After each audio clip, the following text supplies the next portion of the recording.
कि उनको वो चीज़ मतलब समझ जब में आई। उन्होंने शुरू किया उसी समय उनका ये विजन था कि ये जो बिजनेस मैं आज कर रहा हूँ डायरेक्ट सेलिंग और नेटवर्क बनाऊंगा तो इसका फायदा आगे जाके फैमिली को और सब लोगों को मिलने वाला है। जी जी जी, ये विजन उनको उसी समय समझ में आ गया था।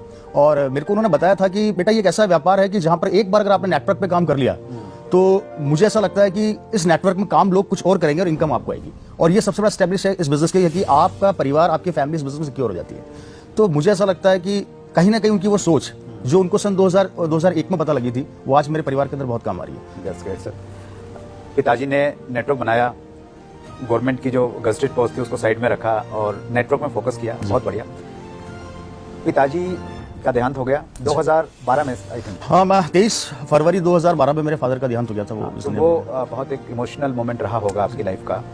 और जब पिताजी का देहांत हो गया और फिर आपको कहीं ना कहीं ये मालूम चला कि भाई अब बिजनेस जो है ट्रांसफर होने वाला है आपके नाम या फैमिली के नाम पे और फिर आपने बिजनेस करना है, तो वो जो पर्टिकुलर एक मोमेंट था जब फादर की डेथ हो गई, बिजनेस आपके नाम ट्रांसफर हो रहा है और फिर आपने बिजनेस में आप इन्वॉल्व हुए, तो वो मतलब वो जो चीज़ जो पिताजी कहते थे तो उसको लेके आप इमोशनल थे, आपको कैसा लग रहा था उस समय? देखिए, एक्चुअली वो मोमेंट ऐसा था कि मैं शब्दों में बयान नहीं कर सकता, क्योंकि जब घर का मुखिया चला जाता तो वो सिचुएशन कुछ और ही होती है। लेकिन हाँ, कहीं ना कहीं जब बिजनेस मेरी फैमिली में वो मुझे देखकर गए और जो उनका वो सपना जो सोचा करते थे कि अगर मैं इस दुनिया में ना रहूँगा तो बेटा ये बिजनेस तुझे बहुत कुछ देगा, वो लाइनें जब उनके जाने के बाद कहीं ना कहीं जब मुझे इनकम आया इस बिजनेस से, जब मेरे फादर के जाने के बाद जो मुझे इस बिजनेस से जो इनकम आई, उस इनकम को देख के मेरे आंखों में आंसू आ गए थे कि उनकी वो बातें मेरे दिमाग में, मेरे परिवार में गूंजने लगे कि कितनी एक अच्छा सिस्टम मतलब मेरी फैमिली को देकर गए। और कहीं ना कहीं मैं शायद आज उनके सपने को बड़ा करने का कोशिश कर रहा हूँ। मेरा यही प्रयास है कि हर घर के अंदर एक रवि शर्मा पैदा हो, हर घर के अंदर एक ओपी शर्मा पैदा हो, जिससे कि बच्चों को, आने वाली फैमिली में कोई चैलेंज ना आए। उनके सपने को आगे लेके जाने का एक प्रयास है मेरा, बस उस प्रयास में लगा हुआ हूँ। वंडरफुल सर, ये आप बहुत अच्छा इस चीज़ को लेके, अच्छी बात ये रही कि आपने बिजनेस में आप इन्वॉल्व हुए और बिजनेस को आपने समझा और फिर बिजनेस में आप पूरी तरह से लग गए।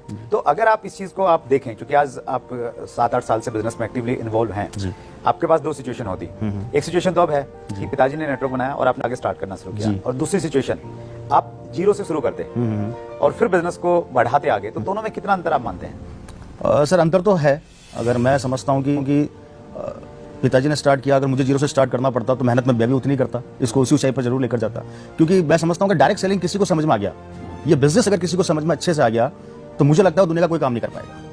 कारण क्या कि इस बिजनेस की जो गहराइयां है उसको समझना बहुत जरूरी है। और ये किसी भी फील्ड में आप ले लीजिए, जब तक आप किसी चीज की डेप्थ तक नहीं जाते, उसको समझते नहीं, तब तक आप सफल नहीं हो सकते। और एक बार अगर आपने डायरेक्ट सेलिंग की डेप्थ को समझ लिया, जैसे कि मेरे परिवार ने समझा, मेरे फादर ने समझा, तो मुझे लगता है कि शायद आप कभी रुकेंगे नहीं। और अगर मैं जीरो से स्टार्ट करना पड़ता तो मैं डेफिनेटली करता, 100% करता, लेकिन करता डायरेक्ट सेलिंग करते। लेकिन उसमें यह है कि जो पिताजी की 12-13 साल की जो मेहनत है, तो एक प्रकार से 12-13 साल पीछे रहते आप, अब आप 12-13 साल आगे हैं। जो 12-13 साल में आपको बनाने से मिलता तो वहीं से आपने स्टार्ट किया। बिल्कुल, ये इस बिजनेस की स्ट्रेंथ है। ये इस बिजनेस की स्ट्रेंथ है कि एक बार अगर आपने इसमें मेहनत कर ली, इंपॉर्टेंट ये नहीं कि आप कब चालू कर रहे हैं, जब जागो तभी सवेरा, आप जब भी स्टार्ट करें इस बिजनेस को। लेकिन अगर एक बार आपने इस बिजनेस को चालू कर लिया तो आपकी फैमिली, आपकी आने वाली जनरेशन को वो चैलेंज फेस नहीं करने पड़ेंगे। तो कहीं ना कहीं 12-13 साल ये मेरे लिए प्लस ही है कि आज।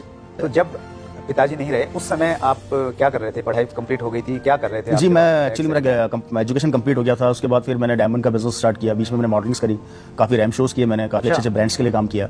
एंड मिस्टर नॉर्थ इंडिया मैंने फाइट किया। एक लोग कहते थे अच्छी हाइट है, थोड़ा चेहरा भी ठीक ठाक दिख जाता है, तो थोड़ा फिजिक पे काम किया। एंड फिजिक शुरू से बिल्ड अच्छी रही है, तो थोड़ा सा मॉडलिंग की ओर गया। एंड उसके बाद फिर डायमंड, वहीं से मुझे डायमंड्स का बड़ा पैशन था मेरे अंदर, डायमंड्स का मुझे बड़ा शौक था शुरू से। तो मैंने डायमंड का बिजनेस भी स्टार्ट किया। मैंने बेल्जियम से डायमंड ग्रेजुएशन की डिग्री करी है, इंटरनेशनल जेमोलॉजी इंस्टीट्यूट, जो वर्ल्ड की एक अच्छी कंपनी है, वहाँ से मैं डायमंड ग्रेजुएट भी हूँ। उसके बाद फिर मैंने वहाँ स्टार्ट किया। लेकिन जब ये घर में ट्रेजेडी हुई तो मुझे ऐसा लगने लग गया कि शायद ये दुनिया का सबसे बेहतरीन बिजनेस है, जहाँ पर आप जितना इस बिजनेस के बारे में सोचेंगे उतना कम है। तो मैंने अपने डायमंड्स के बिजनेस को, अपने उस लाइफ को साइड में रख के इस बिजनेस में उतर गया। और यहाँ पर एक चीज़ और बताना चाहूँगा आपको मैं थोड़ा सा, और व्यूअर्स को भी बताना चाहूँगा कि मेरे फादर के जाने के बाद गवर्नमेंट की जॉब मेरे पास आई थी। अच्छा, ओके, हाँ, उनकी जगह। जी, मेरे पास उनका जॉब आया और मुझे कहा गया कि रवि जी, ये नौकरी आपको मिलने वाली है, आप इस नौकरी को करें।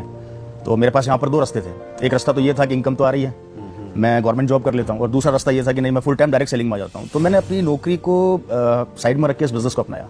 और कहीं ना कहीं मेरा शायद ये फैसला आज मुझे लगता है